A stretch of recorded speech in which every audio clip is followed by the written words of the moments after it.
Bonjour, je suis heureux de vous présenter aujourd'hui une réflexion sur l'Eucharistie. En effet, depuis quelques mois, en raison de la pandémie, nous avons été tous un peu bousculés par l'impossibilité de pouvoir célébrer l'Eucharistie en communauté paroissiale ou en communauté chrétienne ici ou là. Bien sûr, un festival d'initiatives ont été prises pour nous permettre de vivre en communion les uns avec les autres, à distance, et des célébrations en petit comité ont pu être retransmises par Internet à ceux qui voulaient bien se brancher et prendre un temps de réflexion. Cependant, ceci m'a donné l'idée de réfléchir un peu avec vous sur l'Eucharistie, parce que peut-être que cette réflexion sur ce désir de participer à l'Eucharistie, alors que nous en étions privés, ce jeûne eucharistique imposé, devait nous permettre de réfléchir à ce qu'elle est. Donc, je vous propose ce diaporama pour le faire.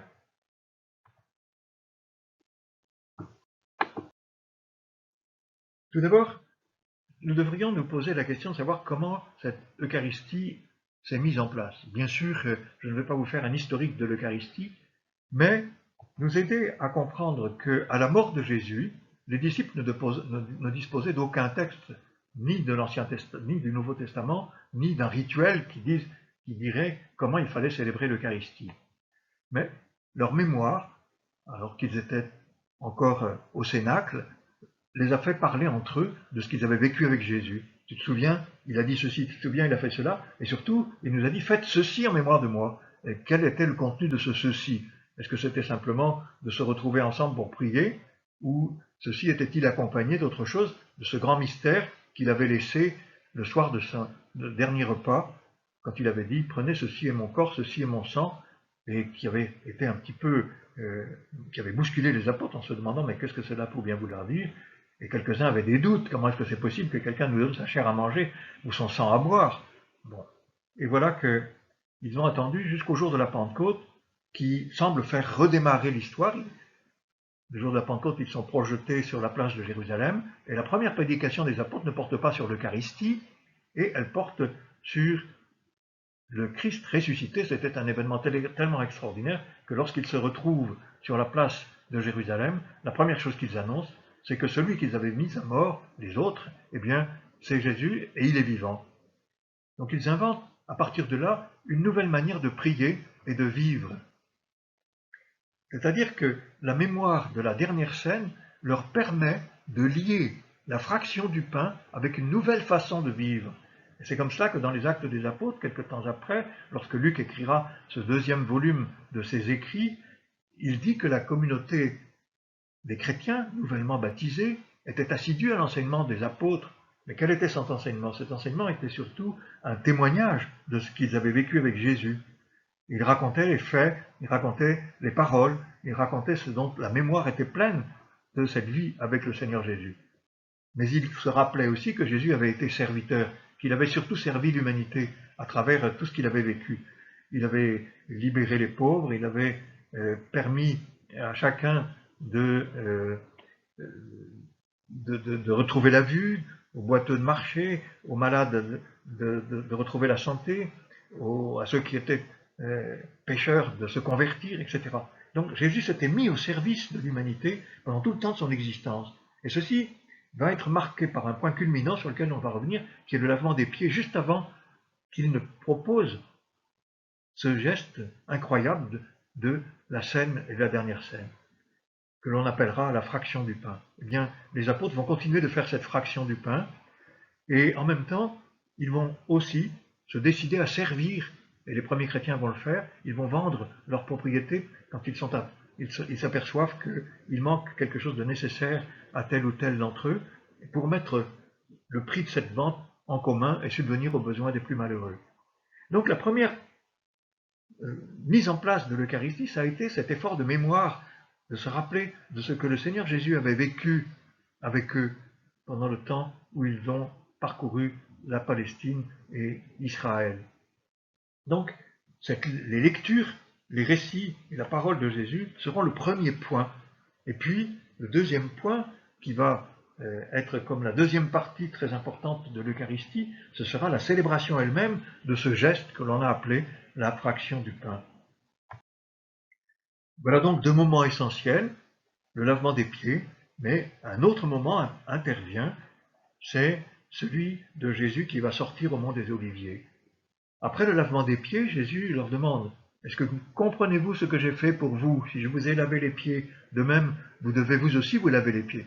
Bon, il ne s'agit pas simplement de refaire le geste de Jésus, de se laver les pieds les uns les autres, mais ce geste est le point culminant de tout ce que Jésus a fait quand il a servi l'humanité. C'est le premier moment essentiel. Et le deuxième, c'est ayant dit cela, Jésus, au chapitre 18 de Saint Jean, sort pour aller au mont des Oliviers. D'un côté, nous avons le Jésus serviteur de l'humanité, serviteur des hommes, et de l'autre côté, nous avons la manifestation de son don jusqu'à l'extrême en sortant au jardin des Oliviers. Eh bien, faire mémoire suppose que nous nous soyons mis au service, nous aussi, des frères et des sœurs dans notre quotidien avant de venir célébrer l'Eucharistie. Un peu comme Jésus l'a fait avant de célébrer l'Eucharistie. Vous voyez que l'Eucharistie, dans la vie de Jésus, intervient à la fin de sa vie. Il n'a pas célébré l'Eucharistie le premier jour de sa convivialité ou de sa vie avec les disciples. Elle intervient à la fin, comme si l'Eucharistie était un aboutissement d'abord de la foi chrétienne, qui reconnaît là un mystère très grand dans l'Eucharistie, mais qui reconnaît aussi que pour vivre l'Eucharistie, il faut avoir, comme Jésus, non pas lavé les pieds simplement avant la célébration, mais d'avoir vécu avant l'Eucharistie tout ce que nous sommes appelés à vivre au service de nos frères. Et puis, au cours même de l'Eucharistie, nous sommes invités à décider de donner notre vie, comme Jésus, pour sortir de l'Eucharistie et aller servir les hommes.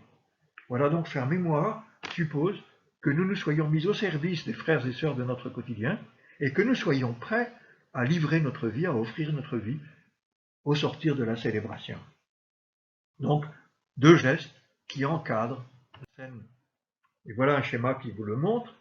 Ici, vous avez deux parenthèses qui sont au centre de ce schéma, qui correspond à la célébration, que je vais détailler par la suite. Mais vous avez ce premier faisceau avec les petites flèches qui sont sur la gauche et qui vous montrent tous les faits et gestes de Jésus, donc que vous pouvez commémorer, et qui culminent sur le lavement des pieds.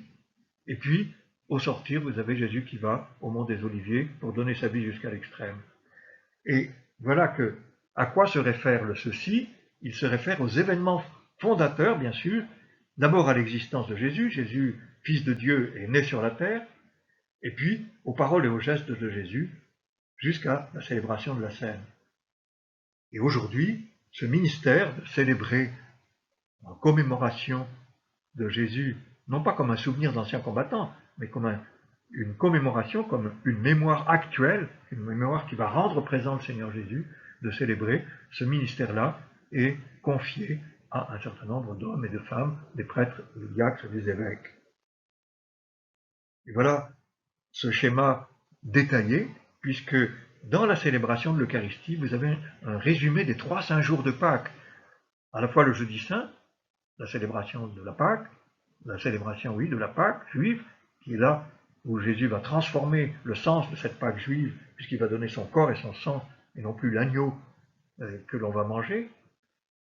Et puis, le vendredi saint, puisque l'Eucharistie va être un sacrifice, puisqu'il donne sa vie jusqu'au bout. Il donne sa vie avant de venir célébrer ce geste final de son existence avec les apôtres, mais il va donner sa vie en sortant avec ses disciples vers le jardin. Donc, le vendredi saint est bien le signe du sacrifice qui est là au cœur de l'Eucharistie. Et enfin, il nous invite à la résurrection au jour de Pâques. Eh bien, cette célébration, elle rend présent, elle actualise le sacrifice de Jésus et sa présence réelle. Évidemment, tout ceci, nous ne pouvons pas le comprendre sans la foi.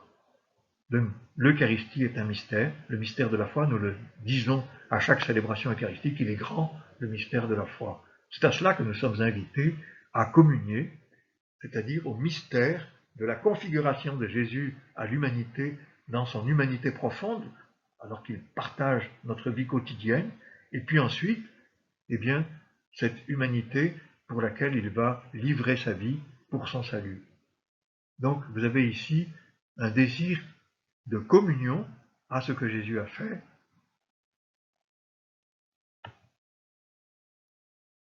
La première partie de l'Eucharistie, c'est ce que l'on a appelé la liturgie de la parole. La parole de Dieu devient la source de la mémoire des faits et gestes de Jésus, ainsi que, évidemment, l'écriture et la tradition, c'est-à-dire la manière dont Jésus a pu célébrer l'Eucharistie, dont on n'a que quelques bribes. Et si vous repreniez les premiers textes des liturgies eucharistiques au tout début, dans la Didaché, qui est un texte du second siècle, ou dans d'autres textes de Saint Justin, vous verriez que la liturgie était toute simple. On se retrouvait dans la maison du chrétien qui avait la maison la plus grande pour célébrer de manière domestique, se séparant peu à peu de la liturgie du temple pour inventer une manière de prier qui était celle des premiers chrétiens, ensemble, qui partageaient le pain et qui buvaient à la même coupe, une coupe unitaire. Mais ceci, si l'on fait mémoire à la fois des faits et gestes de Jésus serviteur, on fait aussi mémoire de Jésus à la dernière scène. C'est-à-dire que l'écriture et la tradition sont inséparables. Et l'Eucharistie est une seule et même action. Voilà pourquoi une Eucharistie où on ne lit pas la parole de Dieu n'est pas valable. Une Eucharistie où on ne célèbre pas l'Eucharistie jusqu'au bout et on se contente de la liturgie de la parole, qui est une très belle chose parce que c'est important d'écouter la parole de Dieu, mais ce n'est pas l'action eucharistique unité à laquelle nous sommes invités dans la célébration. Donc, la parole de Dieu devient source de la mémoire de Jésus à la dernière scène et source de la mémoire des faits et gestes de Jésus serviteur. Et Saint Jean nous dit que ce qu'il a vu faire par Jésus, à la fois dans sa vie et son existence, et ce qu'il a vu au moment où il est mort sur la croix pour donner sa vie pour le salut des autres, puisque Saint Jean a été le témoin de ceci, il nous dit, mon témoignage est vrai, j'ai vu cela. Et il sait, lui, Jean, qu'il dit vrai, pour que vous croyiez que ce que nous célébrons dans l'Eucharistie, c'est une actualisation aujourd'hui de ce mystère de la foi. Voilà, donc, dans la parole de Dieu, Dieu nous parle, te parle, c'est une parole vivante, et en même temps, dans la scène, Dieu est rendu présent. Alors, cette liturgie de la parole, eh bien voilà un tableau qui vous permet de la comprendre. Il y a plusieurs moments dans cette liturgie de la parole. Et il y a une écoute d'abord de la parole, ensuite il y a un commentaire qui est fait, une explication pour situer le texte, enfin il y a une réponse qui est faite à la parole de Dieu, où nous allons pouvoir les uns et les autres apporter notre voix, et j'ai noté le silence qui est un moment de recueillement. Alors reprenons. L'écoute, c'est l'écoute de l'écriture sainte. Il y a plusieurs moments où l'on écoute l'écriture sainte, pas simplement dans les lectures, 2 ou 3 lectures chaque dimanche et chaque jour, mais il y a aussi des antiennes, l'ancienne d'ouverture, il y a une antienne d'Alléluia, un petit verset qui est dit entre les deux chants de l'Alléluia. Il y a une antienne de la communion qui nous rappelle toujours des petits passages de la parole de Dieu pour qu'elle s'imprime bien en chacun d'entre nous. Et ceci, ce sont des lectures soit de l'Ancien Testament, soit des actes des apôtres, soit des lettres, soit des évangiles, tout cela dans une seule et même célébration. On peut même y ajouter quelquefois des lectures des pères de l'Église qui ont écrit juste après les évangiles, de très très beaux textes qui nous aident à comprendre, ou des lettres d'évêques, où quelquefois un évêque nous demande de lire une instruction qu'il a écrite et qu'il voudrait que tout le monde entende dans le diocèse. Bon, bien voilà. Et puis les actes des martyrs, on peut très bien lire le martyr de Polycarpe qui était très édifiant pour chacun d'entre nous. Voilà, l'écriture sainte, elle n'est pas simplement cantonnée à la lecture des textes du canon des Écritures, c'est-à-dire de l'Ancien et du Nouveau Testament et des psaumes, mais aussi on peut l'élargir, si l'on voulait, à un certain nombre de textes ainsi qui font partie de la tradition de l'Église. Et dans tous ces textes-là, c'est Dieu qui parle à son peuple.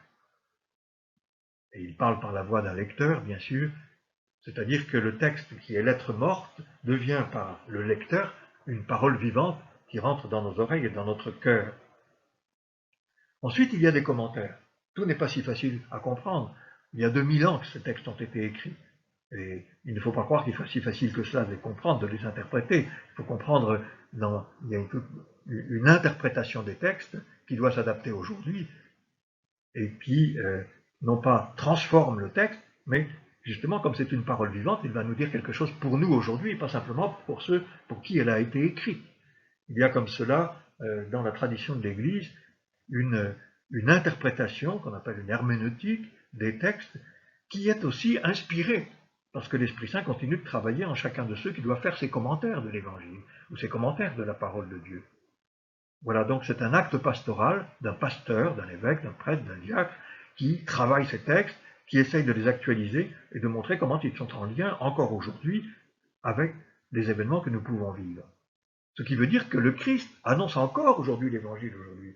Il ne s'agit pas simplement de faire mémoire, comme des anciens combattants, d'un souvenir. Non, ce n'est pas un souvenir, c'est un mémorial. C'est-à-dire qu'on rend présent, et nous nous rendons présents au salut que Jésus veut nous proposer dans l'Eucharistie. Ensuite, il y a une réponse. On ne se contente pas d'écouter. Il y a plusieurs acclamations, il y a des psaumes, il y a la profession de foi, il y a des litanies, comme le Kyrie, comme le Sanctus, comme la prière universelle, comme l'Agneau de Dieu. Tout cela, ce sont des chants où vous participez vous-même, les chrétiens laïcs, qui sont des chrétiens fidèles laïcs. Alors l'acclamation à la fin de chaque lecture, comme pour dire j'acquiesce à ce qu'il vient de dire. Et puis le psaume, où souvent on peut le chanter tous ensemble dans l'assemblée, ou bien simplement le refrain. C'est donc une participation de chacun d'entre nous qui répond au Seigneur de cette manière-là. Et puis à la profession de foi, dite en entier. Il n'y a pas de raison de vous priver de l'un ou l'autre article. Nous devons tous le dire. Et cet acte de foi est un rituel qui fait grandir la foi en chacun d'entre nous. Bien sûr, sur tel ou tel point d'un article, je peux ne pas comprendre exactement ce qui est dit. Mais la foi de l'Église, ce n'est pas la mienne. C'est celle que je proclame, à laquelle j'adhère, et donc je prête mon corps, mon voix, mon intelligence, ma présence à proclamer cette foi de l'Église au cœur de l'assemblée. Et tout le monde le dit ensemble. Et puis enfin, il y a les litanies, vous les connaissez, où l'homme prend conscience de sa situation de pécheur, situation de pauvre, et il supplie le Seigneur de venir à son aide. De la même façon, la prière universelle ou l'Agnus Dei, l'agneau de Dieu. Enfin, j'ai noté le silence. Le silence est un élément constitutif de la célébration. Il doit y avoir un temps de silence quand le prêtre vous invite. Par exemple, quand il dit le Seigneur soit avec vous, prions le Seigneur. Alors nous pouvons marquer un temps de silence, chacun se recueille et le prêtre va dire la prière au nom de tous. Le silence est donc un élément essentiel. Il permet aussi, à la fin de chaque lecture de la parole de Dieu, de laisser entrer en moi cette parole que je viens d'entendre. Ceci fait que la liturgie de la parole propose un passage de la parole à l'acte de conversion. Le Seigneur me dit quelque chose qui va changer ma vie. Et toute cette liturgie de la parole qui est ici, eh bien, est constitutif de la célébration de l'Eucharistie. Il ne peut pas y avoir d'Eucharistie qu'on commencerait avec la préparation des dons et on oublierait la parole de Dieu. Ça n'est pas possible. Enfin, il y a quelques livres liturgiques qu'il faut posséder, le lectionnaire, l'évangéliaire. Chaque livre contient, alors évidemment, le missel par exemple, contient des notes préliminaires qui vous indiquent comment célébrer chacun de ces moments-là. Donc je vous le disais, Dieu parle à son peuple dans l'Écriture, le Christ annonce encore aujourd'hui la parole de Dieu par le commentaire qui m'en est fait et qui l'adapte à ce que nous sommes en train de vivre, et enfin, le peuple accueille le salut par ses propres réponses. Alors, après la liturgie de la parole, il y a des paroles qui vont être dites sur le pain et des paroles sur le vin. Des paroles sur le pain, on va présenter les dons. Tu es béni Dieu de l'univers, toi qui nous donnes ce pain, fruit de la terre et du travail des hommes. C'est très important, fruit de la terre et du travail des hommes. C'est un fruit de la nature, travaillé par la main de l'homme, qui va devenir le signe de la présence de Dieu. Ça, c'est quand même assez extraordinaire. Quand vous imaginez toutes les personnes qui ont collaboré pour que ce pain, pour que cette hostie arrive là sur l'autel. Les laboureurs, les semeurs, les moissonneurs, tous ceux qui ont contribué, une foule immense de personnes qui est réunie là dans cette hostie que présente le prêtre. Et vous vous rendez compte pourquoi il y a un caractère universel à l'Eucharistie, par le fait même qu'il y a une convergence de tout ce travail humain pour que ce petit morceau de pain soit là, et que par les paroles qui vont être dites sur le pain, il devienne le corps de Jésus. Il n'y a donc pas d'Eucharistie possible sans le travail humain. Vous vous rendez compte de l'humilité de Dieu qui se rend présent, non seulement par la parole de celui qui va présenter cette prière à Dieu de faire en sorte que ce pain devienne le corps de Jésus, mais surtout par tout le travail des hommes qui vient collaborer à la présence possible du Seigneur dans l'Eucharistie. Voilà le Saint Jean qui nous dit dans le discours sur le pain de vie, je suis le pain vivant qui descend du ciel, celui qui mangera de ce pain vivra pour l'éternité. Qu'est-ce que cela veut dire? Ça veut dire que le pain qui est là, qui devient le corps de Jésus, est une nourriture. Ça provoquera un scandale, comment est-ce que c'est possible qu'on nous dise qu'il nous donne sa chair à manger? Mais voilà, c'est notre acte de foi qui est ici. Mais ce corps livré, ceci est mon corps livré, c'est un repas et en même temps un sacrifice. Et voilà la deuxième parole, la parole sur la coupe. De la même façon, tu es béni Dieu de l'univers, toi qui nous donnes ce vin, fruit de la terre et du travail des hommes. Bien sûr, ce n'est pas la coupe que l'on bénit. On bénit ce qui est le contenu de la coupe. Et le contenu de la coupe, c'est le résultat de la vigne, du raisin. La vigne qui a toujours été dans la Bible l'objet de l'amour de Dieu. Jésus est la vigne du Père auquel nous sommes rattachés comme des sarments. Et la vigne est le signe et l'image de la fidélité de Dieu qui fait tout pour le bonheur de son peuple. Ici, il faut bien noter que le sens, la signification, la symbolique du vin qui devient le sang du Christ n'est pas le même que la symbolique de la nourriture du pain. Le vin, nous le savons tous, quand nous aimons boire un bon vin, eh bien, il provoque le bonheur. Et quand Jésus intervient aux noces de Cana, c'est justement pour que le bonheur ne s'arrête pas de ces convives et du jeune couple qui vient de se marier. Donc la vigne est à la fois signe d'abondance, signe de bonheur, et l'eau devenue en vin de Cana est associée, rappelez-vous, à l'heure du sacrifice que nous retrouvons ici aussi.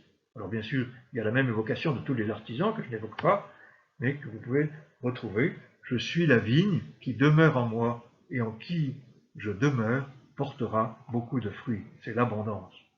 Celui qui mange ma chair et boit mon sang demeure en moi et moi en lui. Mais à Cana, vous vous souvenez que Jésus répond à Marie, mon heure n'est pas encore venue. Ce signe symbolique qui est donné, qu'on interprète comme un signe eucharistique à Cana, eh bien, il renvoie à cette heure, l'heure où Marie sera au pied de la croix et où Jésus va offrir sa vie. L'un des soldats, d'un coup de lance, le frappa au côté, et il en sortit de l'eau et du sang. Ceci est mon sang versé. Voilà le sacrifice qui revient ici. Le sang et l'eau sortent du côté ouvert de Jésus.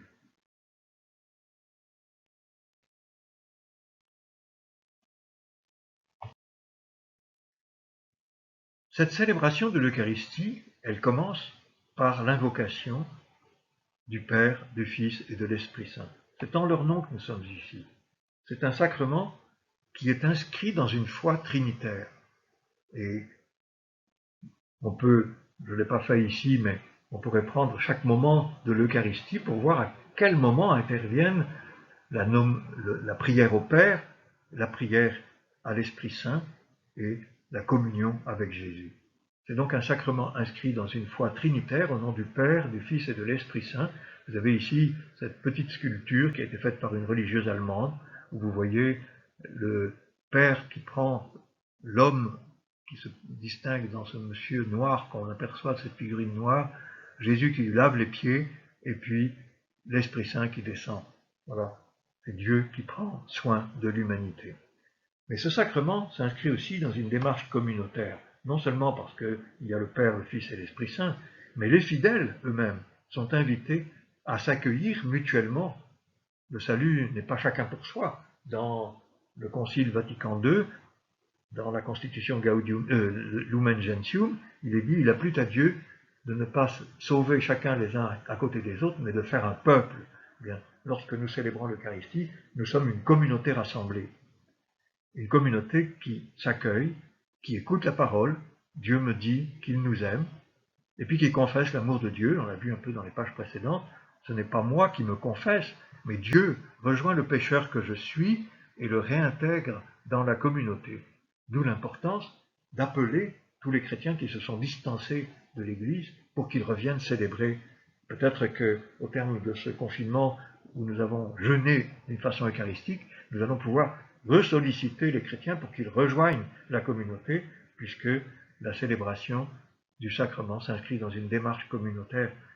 Ce n'est pas une dévotion personnelle, c'est pour cela que je participe en faisant les gestes qui me sont proposés au cours de l'Eucharistie, de se lever, de s'asseoir et de chanter, de prier à haute voix, quelquefois d'étendre les mains vers le Seigneur si l'on le désire. Et c'est comme cela que la communauté chrétienne accueille le salut, pas pour elle-même, mais pour ensuite en être renforcée et en être les témoins. C'est-à-dire qu'il ne s'agit pas de garder pour soi ce que nous avons vécu au cours de cette Eucharistie, mais d'accueillir la paix pour en être les témoins à l'extérieur. Et c'est cela, le mystère de la foi, il est grand. Saint Augustin a écrit de très très belles pages sur l'Eucharistie. Je vous en ai mis ici un tout petit extrait. Ce que vous voyez sur l'autel de Dieu, c'est le pain et la coupe. C'est ce que je vois. Est-ce que tu vois du pain? Est-ce que tu vois du vin? Non. Oui, tu vois l'apparence du pain. Oui, tu vois l'apparence du vin. Oui, ça a le même goût que le pain. Oui, ça a le même goût que le vin. Mais c'est le corps du Christ, c'est le sang du Christ. Ce dont ta foi veut être instruite, c'est que ce pain est le corps du Christ, que cette coupe est son sang. Et cela tient à une brève formule qui peut suffire à la foi. Mais la foi cherche à s'instruire pour nous faire comprendre comment c'est possible. Eh bien, c'est possible grâce à l'épiclèse, c'est-à-dire à l'appel de l'Esprit Saint. Il ne faut pas croire que c'est le prêtre qui a le pouvoir de faire que le pain devienne le corps de Jésus ou que le vin devienne son sang. Non, c'est la prière à l'Esprit Saint. Rien ne serait possible sans l'Esprit Saint. Et donc, le prêtre se tourne vers le Père pour le supplier d'envoyer l'Esprit Saint. Lui seul réalise ce qu'aucun d'entre nous ne saurait faire, que ce pain devienne le corps et le sang de Jésus.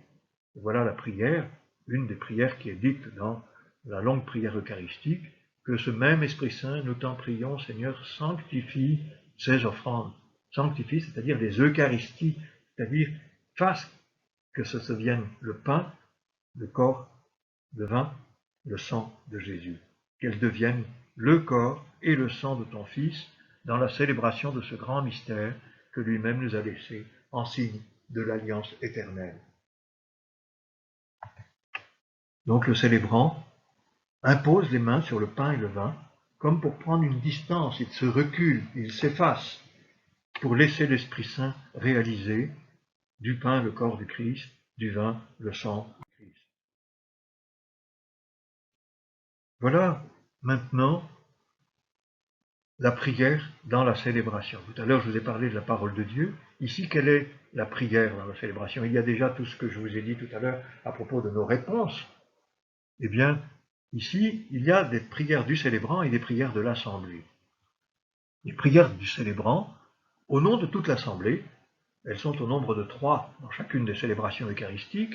La prière qui intervient, qu'on appelait autrefois la collecte, ou aujourd'hui l'oraison, qui intervient juste après la prière pénitentielle ou après le Gloria, et puis la préparation du pain et du vin, il y a aussi une prière qui est proposée à ce moment-là, et enfin la prière après la communion. Et puis juste une invitation qui est une invitation avant le Notre Père.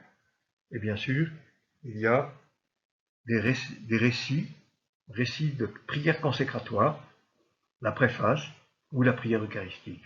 Ça, ce sont les prières qui sont réservées aux prêtres, qui sont dites par le prêtre au nom de toute la communauté. Et le prêtre, le célébrant, quelquefois l'évêque, le célébrant invite l'assemblée à se recueillir par une petite monition. Prions le Seigneur, on garde un temps de silence, prions ensemble au moment d'offrir le sacrifice de toute l'Église, on garde un petit moment de silence, et prions le Seigneur au moment de la communion. Alors, en revanche, il invite tout le monde à prier le Notre Père. Ça, ce sont les prières que le célébrant fait au nom de la communauté. Mais il y a une prière que le célébrant fait pour lui tout seul, à voix basse. Avant la lecture de l'Évangile, il demande au Seigneur de le rendre digne de proclamer l'Évangile et de le commenter. Au lavement des mains, il demande au Seigneur de le purifier lorsqu'il va toucher le corps du Christ. Et avant de communier, il s'incline profondément pour demander pardon, lui aussi, de ses propres défaillances. Enfin, la prière de l'Assemblée, parce que vous aussi vous priez, les fidèles. Et il y a les prières litaniques que j'ai déjà signalées, prières pénitentielles, les Sanctus, l'Agnus, la louange, la gloire et le psaume, l'Alléluia, l'anamnèse, une prière d'adhésion, ce qui vient d'être dit en différents moments. Je proclame Amen, Amen, je suis d'accord avec ce qui vient d'être dit. La prière universelle, que généralement les fidèles écrivent, et puis il y a les chants d'entrée, les chants de communion, ou divers autres chants que vous pouvez chanter. Donc l'Assemblée, elle s'unit par Amen aux oraisons prononcées par le célébrant. Donc vous voyez, il y a divers contenus aux prières. Il y a des prières de supplication, des prières de louange, d'intercession, d'adoration, et le silence s'intègre lui aussi dans cette prière. Je vous ai mis tout en haut de ce petit tableau une citation du livre d'Ézéchiel. « Fils d'homme, debout, je vais te parler. » La prière, la posture de prière devant Dieu pour les chrétiens, c'est debout. Et nous héritons cela des prophètes. Tiens-toi debout, je vais te parler. Le Seigneur ne veut pas que nous soyons vautrés devant lui, ni à genoux. Ça, ce sont des dévotions personnelles. Le Seigneur nous demande d'être tous debout devant lui pour pouvoir l'acclamer et qu'il nous parle, que nous soyons considérés par lui comme des adultes qui écoutent. Je reviens sur le sacrifice de Jésus. Célébrer, c'est actualiser le sacrifice de Jésus. Ça n'est pas qu'un repas. Et les paroles prononcées en mémoire de moi, elles sont performantes, c'est-à-dire qu'elles réalisent ce qui est dit. Le Christ est présent, le sacrifice du Christ se réitère. Et vous voyez ici, au centre de cette petite image, de cette fresque du XVe siècle, vous avez au milieu du plat un agneau, parce que le Christ est, lui, effectivement, celui qui devient l'agneau de Dieu. Agneau pascal de la première alliance est à la scène le Christ lui-même, qui prend la place de l'agneau, qui se laisse conduire à l'abattoir. Donc le pain rond, le corps rompu, le vin, le sang répandu, actualise le sacrifice en forme non sanglante et sacramentelle, ça veut dire que donne à voir autre chose que ce qui est vu. Vous voyez du pain, dit saint Augustin? Non, c'est le corps du Christ. Le signe du pain, qui est là, qui est vraiment la présence réelle du Seigneur, elle me renvoie au corps du Christ, c'est-à-dire au Seigneur lui-même. Et le drame de la mort de Jésus est présent dans la dernière scène. On le voit dans la rupture de communion qui est manifestée par Judas, qui ici n'a pas d'auréole, vous voyez, qui prend dans la main, dans le plat, il met la main, quand Jésus dira, celui qui prend la même bouchée que moi, et il y a au cœur du geste de communion que Jésus voulait vivre avec ses disciples, la plus grande communion, puisque je désirais d'un grand désir partager avec vous cette Pâque, ce repas, et bien pourtant, cette communion est rompue à l'intérieur même de la célébration et de la première célébration de la Pâque par la présence de Judas et la trahison qui est en train de se fomenter à ce moment-là. Alors là, Jésus annonce que c'est lui qui deviendra l'agneau sans défaut et sans tache qui sera conduit à la mort. Et pour montrer ce lien fort entre repas et sacrifice, l'iconographie présente dans le plat souvent un agneau ou un poisson. Et chaque fois que vous mangez ce pain et buvez à cette coupe, vous annoncez la mort du Seigneur.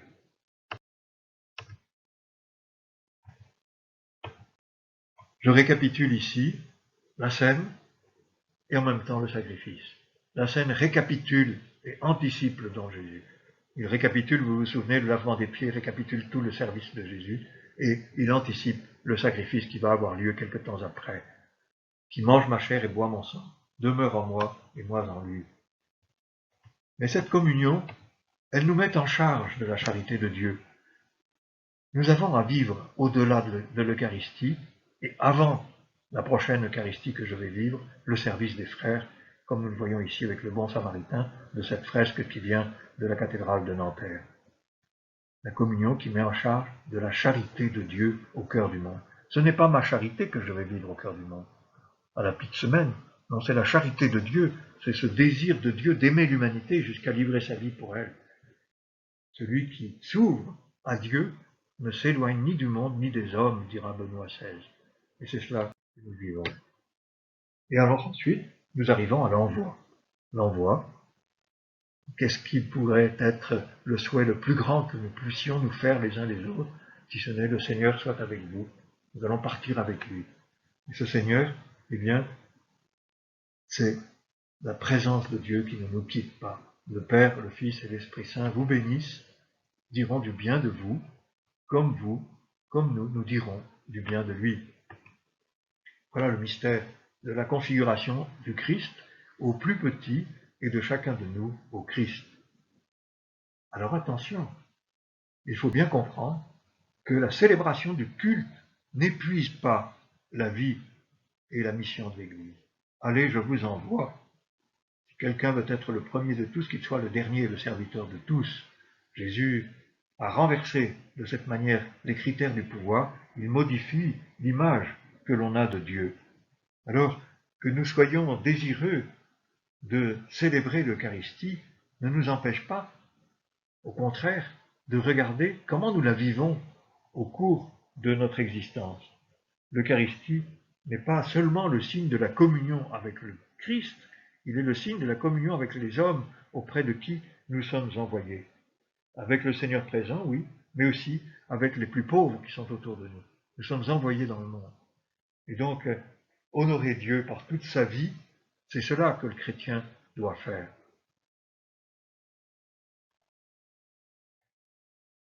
Donc l'Eucharistie, de ce point de vue, a une dimension prophétique.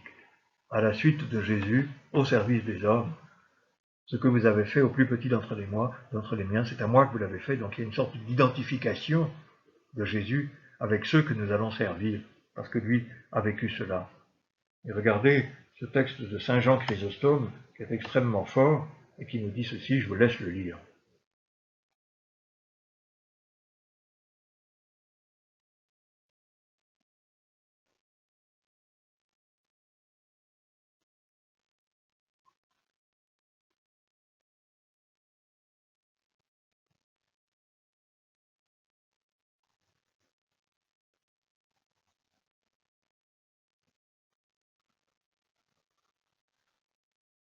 Toute l'Eucharistie se résume dans cela. Jésus est venu servir une humanité défigurée. Il s'est configuré, lui, à cette humanité défigurée, pour la transfigurer. Voilà le mystère que nous vivons dans l'Eucharistie. Par toute sa vie, donc, le chrétien s'efforce d'honorer Dieu. Et Jean-Paul II reprendra ça dans son dernier document, Mané Dominus Vobiscum Domine, c'est-à-dire reste avec nous, Seigneur. Et voilà ce qu'il écrivait dans ce petit texte. L'Eucharistie n'est pas seulement une expression de communion dans la vie de l'Église, elle est aussi un projet de solidarité pour l'humanité tout entière. Dans la célébration de l'Eucharistie, l'Église renouvelle continuellement sa conscience d'être signe et instrument, non seulement de l'union intime avec Dieu, mais aussi de l'unité de tout le genre humain. Je ferai de vous des pécheurs d'hommes, voilà ce à quoi nous sommes invités. Le témoignage rendu à Dieu se traduit par la recherche du bien des hommes. Ce que nous donnons est moins important que celui à qui nous le donnons. Il ne s'agit pas de donner beaucoup de choses, mais si vous n'avez rien à donner, vous pouvez, le premier jour de la semaine, donner, mettre de côté chez vous ce que vous aurez réussi à épargner et l'apporter à la communauté. L'Eucharistie provoque donc des incidents de frontières. Tout le monde ne sera pas d'accord avec cela. Jésus réintroduit les exclus du judaïsme officiel dans la communauté politique, sociale et religieuse de son temps. Mais, évidemment, ceci dépasse mon aventure individuelle. Quand vous vous réunissez en commun, ce n'est pas pour le repas que vous prenez, parce que dans la lettre aux Corinthiens, nous voyons Paul qui s'insurge contre les Corinthiens qui vivent, qui font vivre à l'intérieur de l'Eucharistie ce qu'ils vivent dans les repas païens qui existaient, c'est-à-dire que les plus riches arrivaient, mangeaient tout, et il ne restait rien pour les pauvres. Eh bien, il leur dit, ça, c'est pas le repas du Christ. L'Eucharistie dépasse les idéologies de l'amélioration du monde. Nous ne faisons pas ça pour être meilleurs, nous faisons ça parce que le Seigneur nous a sauvés et qu'il nous donne le salut dans cette Eucharistie, dans cette communion. Les disciples du Christ ne recherchent pas simplement le progrès et la prospérité purement matérielle des hommes, mais ils ouvrent un chemin plus parfait vers Dieu. Quand on dit ça, il faut vraiment une purification de la raison, comme saint Pierre, lorsqu'il lui a demandé de lui laver les pieds. Vous voyez ici ce dessin qui montre saint Pierre qui touche la tête, non pas simplement les pieds, mais aussi les mains et la tête. Nous avons besoin, pour entrer dans le mystère de l'Eucharistie, de purifier notre intention à le recevoir. Ce n'est pas pour nous seuls que nous la recevons, ce n'est pas simplement pour un confort personnel et une intimité avec lui, même si c'est vrai que cette communion nous met en intimité avec le Seigneur, il nous renvoie tout de suite aux autres et il nous demande de vivre cette intimité en commun les uns avec les autres. Peut-être que nous avons à regarder de plus près ce qui s'est passé pour les disciples d'Emmaüs pour comprendre l'Eucharistie. Ils marchaient avec lui et ils ne le voyaient pas. Et pourtant, vous avez ce double regard que le peintre Arcabas a su mettre dans l'un des compagnons d'Emmaüs, qu'il a un double regard. Vous le voyez, un œil qui est double. À la fois, il voit le Christ qui est là, il ne le reconnaît pas, et par la foi, il va reconnaître que c'est lui qui était là avec eux. Et à ce moment-là, il a disparu de son regard. Eh bien, il se rappelle alors, notre cœur n'était-il pas tout brûlant tandis qu'il nous parlait sur la route et nous ouvrait les Écritures. Bien, faites ceci en mémoire de moi. Je me tiens à la porte et je frappe. Si quelqu'un entend ma voix et ouvre la porte, j'entrerai chez lui, je prendrai la scène avec lui, moi avec lui. Donc la mission nous est confiée. Faites ceci en mémoire de moi. Oui, célébrer l'Eucharistie. Oui, rendre gloire tous ensemble à Dieu qui a inventé ce mystère extraordinaire dont nous n'aurons jamais fini de faire le tour et d'approfondir chaque jour. Mais la mission nous est confiée à nous qui sommes des êtres fragiles. Eligendo adque miserando. J'ai été choisi pour annoncer ce mystère alors que je suis bien misérable et bien pauvre pour le porter. Je voudrais terminer simplement par une note sur l'adoration du sacrement de l'Eucharistie. Oui, depuis quelques siècles, on a vu se mettre en place une adoration de l'Eucharistie en dehors de la messe. Mais tous les textes nous invitent à ne jamais célébrer l'adoration du Saint-Sacrement sans être en lien avec l'Eucharistie. Vous voyez, c'est une coutume qui est liée à la configuration des églises.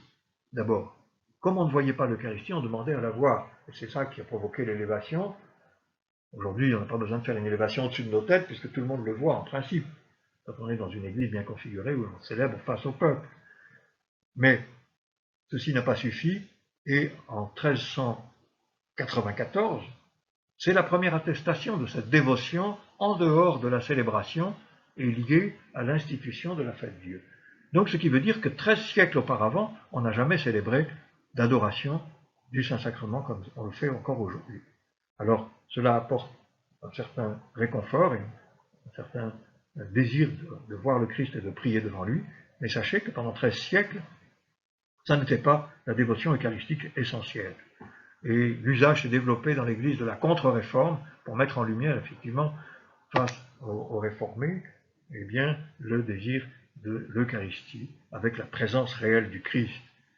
Et la bénédiction avec un ostensoir est un usage qui intervient simplement au XVIe siècle. En 1627, seulement à Notre-Dame de Paris, on célébrera une première adoration du Saint-Sacrement. Vous voyez donc que c'est très tardif, Et aujourd'hui, il y a une espèce de recrudescence de cette célébration.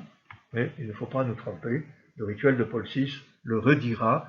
Il indique que cette coutume doit toujours être en relation avec la célébration de l'Eucharistie, avant ou après. Donc, tout ceci pour manifester la continuité et l'unité.